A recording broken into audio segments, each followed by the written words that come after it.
औरंगाबाद शहर में जनता कर्फ्यू का असर साफ नजर आ रहा है। पूरा शहर अपने घरों में कैद हो गया है। रास्ते पर सिर्फ पुलिस हुकाम और तिबी हुकाम नजर आ रहे हैं। गली चौराहों नुक्कड़ पर पुलिस तैनात है।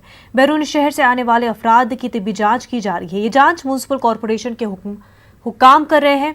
इस तरह के 14 मराकज पर जांच हो रही है। हमारे नुमाइंदे अजहरुद्दीन ने इसका जायजा लिया, ये देखते हैं। शहर में पिछले 3 दिनों से सब ने बताया है कि 10 तारीख से लेकर 18 तारीख तक जनता कर्फ्यू इम्प्लीमेंट किया जाएगा। उसमें सीपी ऑफिस की तरफ से शहर में जगह जगह पे नाकाबंदी और चेक पॉइंट लगे हैं।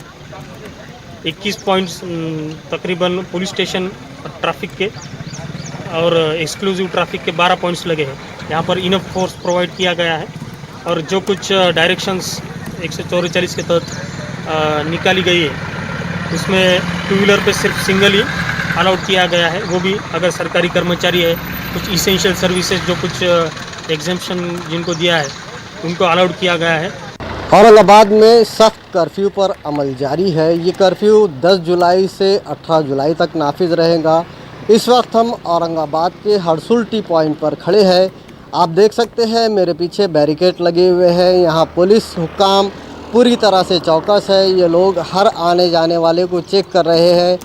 ये शहर को जोड़ने वाला रास्ता है, इसलिए बाहर से जो भी आ रहा है तो उसके स्वैब टेस्ट लिए जा रहे हैं। यहाँ बाज़ाब्ता एक स्वैब टेस्ट मराकज़ बनाया गया है। इस मरकज़ पर बाहर से आने वाले हर शख्स का स्वैब टेस्ट लिया जा रहा है। इसी तरह से आपको बता दें कि यहाँ पर एक मोबाइल वैन भी खड़ी है। जो पॉजिटिव पाया जाता है उसे इस मोबाइल वैन के ज़रिए हॉस्पिटलाइज़ किया जा रहा है। औरंगाबाद में इस तरह के स्वैब टेस्ट के 14 से ज़्यादा मराकज़ बनाए गए हैं ताकि लोगों को कोरोना की वबा से बचाया जा सके। अजहरुद्दीन, न्यूज़ 18 उर्दू, औरंगाबाद।